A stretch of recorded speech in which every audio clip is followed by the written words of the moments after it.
you just keep doing what got you to where you are, yeah, there are times when you can take your foot off the gas, but you know when that happens, the business is going to retract a little bit too, and there's the ebb and flow of doing it, and it's picking the times that make the most sense. And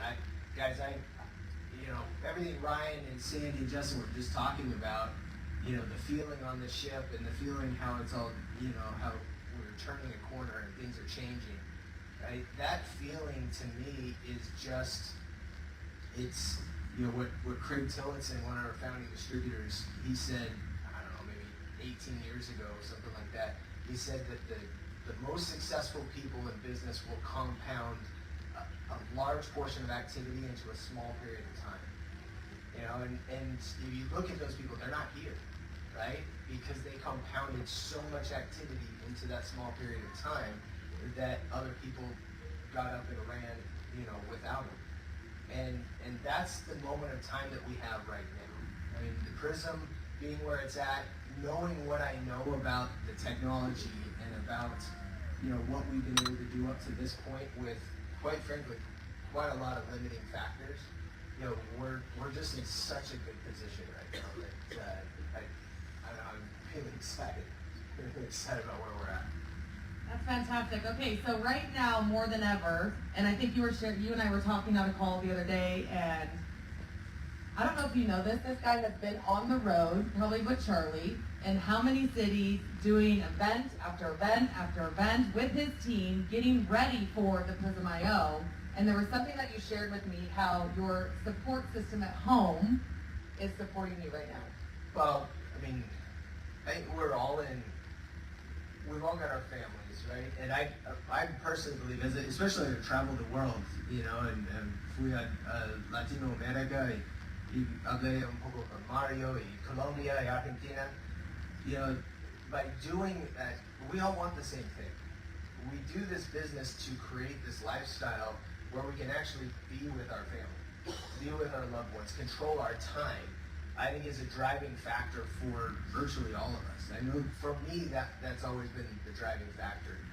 And so having the support of my wife, or you having the support of your spouses, I mean, it's everything.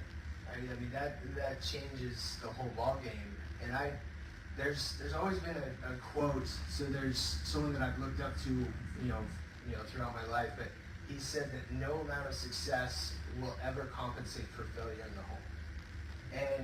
And so those are things that I balance. I try to work with. I've got 6 kids, and you can see a bunch of pictures, I guess, behind me.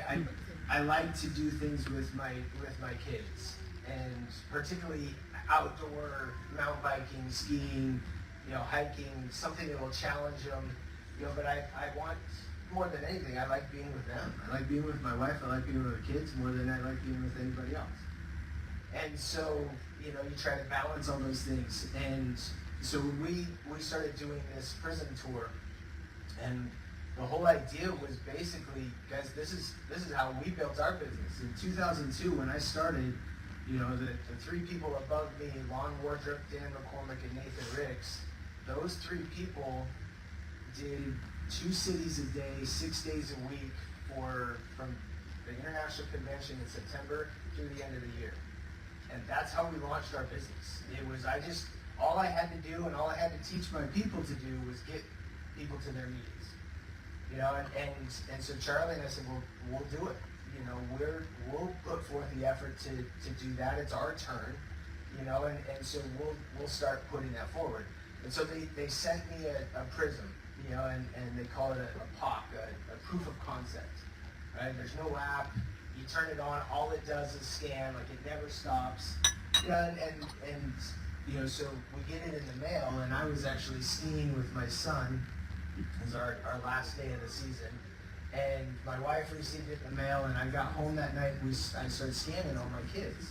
My little boys especially are constantly asking, can I get scanned? Every time they see it, I want to get scanned, I want to know where I'm at. And it's competitive between them, which is great, right? As a parent, it just makes life just that much easier. If they're competitive of trying to get healthier, then that whole conversation's easier. But I remember sitting on the couch with my wife, and she's looking at it, and she's just like, this is gonna sell. Like, this will work. And she's like, just do what you gotta do. You know, like, go crush it. And that for me, that meant everything. And I know Charlie's wife has you know, voiced the same thing to him, and it just like gives you everything to just be like, okay, we're gonna do this. You know, and hopefully you guys know about the meetings that we're doing. Hopefully you know what's happening, and you know, I know Charlie's going to be the 16th and 17th in Orlando and Boca. The 23rd, I'll be in Tulsa. 24th in Denver. 25th in DC. 26th in New York. You know, and we're going to keep that rolling because, you know, it raises everybody up. You know, and I don't know if you guys have seen the movie Miracle. You know, but I mean, my 12-year-old son, I think that's his favorite movie. But Charlie reminded us as we were talking, he's like the name on the front of Nu Skin means a whole lot more than the name on the back. And that hasn't always been the case here. It really hasn't. And I mean, guys, I've been going doing my own meetings for 15 years, you know, and that's a big shift for me, you know, and stuff in there. But it's true. Like we need each other. And we need to grow, and we're going to do that. And it doesn't mean that you have to do prison. I'm not sitting here saying, well, you have to do what I do, you know, but I'm saying, for me, it's the biggest fly trap. Like, that is the tip of the spear. Everywhere you put that thing out there, it's just like a magnet. People want to get scanned. They want to see where it's at and where that's headed. And I guess the biggest thing to me, the biggest question that I've received this week is what do I see? You know, where is this gonna go? And I think, I mean, I'm pretty numbers driven, but for me, the whole thing is what is the market and what can we capture of that market? And if you look globally, the nutritional supplement market is over $300 billion strong. In the United States alone, it's $60 billion. In the United States, 3 out of every 4 adults say they consume a nutritional supplement on a regular basis. None of us know if they work. There's not a single person that can actually measure whether or not that works. And so when people say, well, but you've been doing this 20 years, how is this a better opportunity? Well, because we had a limiting factor. We only had 5,000 devices globally. You know, and so it didn't matter what percentage you got of that. There is it's physically impossible to legitimize a $300 billion market with 5,000 devices. You can't do it. You know, I mean, that market is so big, it's so massive, and people are so hungry for it. You know, it's growing. It's not like, oh, it's just been that way forever. No, pre-pandemic, it was $35 billion in the United States. So from 2020 to 2024, it went from 35 to 60 billion. And I don't know what those numbers are globally, but I would assume it's pretty similar. And so I look at that and I think it's just a matter of when, not if. It's only a matter of how many devices do we get out there, because we will hit a tipping point. Paul Zane Pilzer wrote the book, The Next Trillion, which he was talking about the wellness industry, which we know is now like a $6.3 trillion industry. And he came and spoke to our group, to OTG one time, a long time ago. I don't remember how long ago, but he said, he just talked about basic law of economics. Like, whenever you start something, and he used cell phones as the trigger. Like, and I'm looking out here, basically all I can see is a whole bunch of smartphones like this. I can't see a lot of faces, but I just see phone. I don't know about you guys, but the first cell phone I got was the free one. I walked in, to AT&T or Verizon or whoever, and I was like, I'll take the free one. And they're like, well, you could pay this one, for this one. It's like, all it does is look different. There's no functionality. I'll just take the free one. And I think we're all pretty much the same. And then today, every one of us pays like $1,000 a year for this phone because it does everything we need it to do, right? It's the functionality changes. That's economics. Whenever somebody tries something, they will always start with what is either cheapest or most convenient. But eventually, what if they find any benefit from it at all, they will migrate to what is best. And that just works in every industry and everything you're looking for.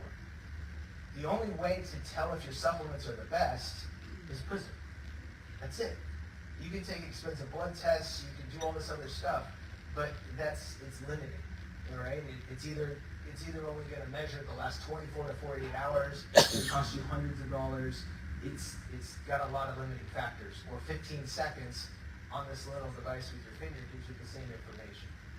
And so we will legitimize the nutritional supplement industry by just having enough devices out there. And so it is a matter of when. It's not a matter of if anymore.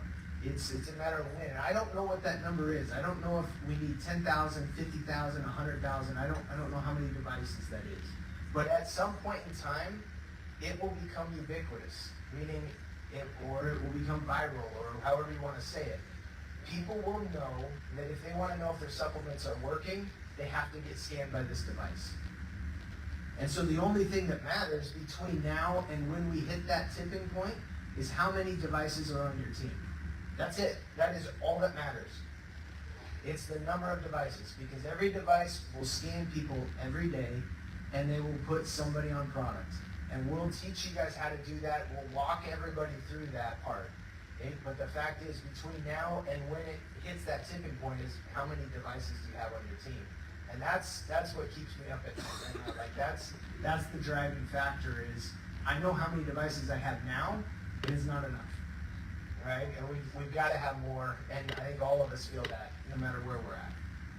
Absolutely. Okay, who wants to have the most Prism IOs on your team? Okay, right?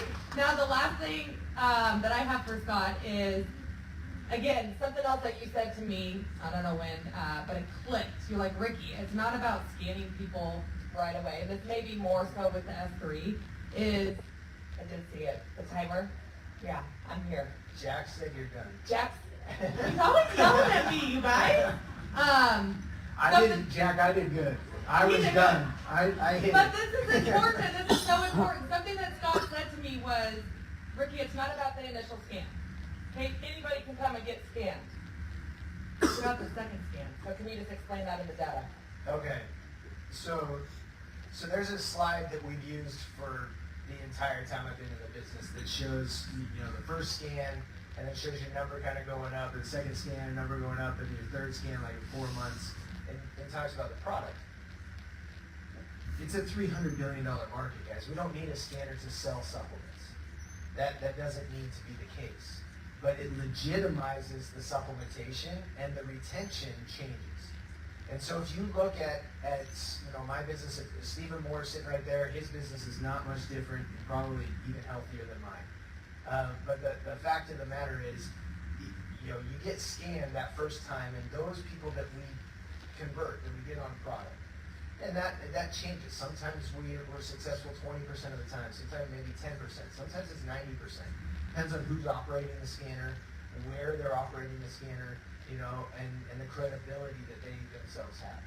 But those that we get on product, we still lose about 50% before they get scanned that second time. And guys, we've got a lot of programs to change that number, but that's where the numbers are right now. And so 50% of those people fall off. But if they get re-scanned in month 2 and show that their score increases, if they reorder on month 3, we retain those people at 75 to 80% year over year.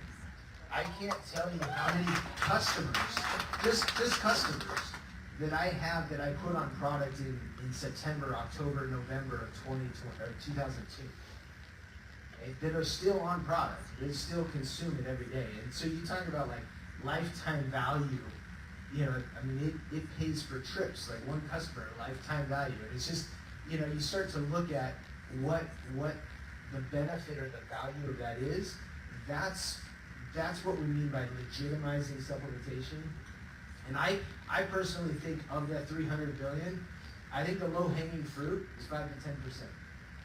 And I think 5 to 10% of the people already buying supplements think enough about their supplementation habits and value enough of their own money to migrate to whatever company could prove to them that there's work. And guys, that's the opportunity. At 42% or 40% or whatever, that's what's up for grabs. And that takes us from about 400 million a year globally of sales of scanner certified products to 15 to 30 million. Like that's the 5 to 10%. So That's amazing. You guys give it up for Scott Bennett. Thank you so much for coming and chatting with us today.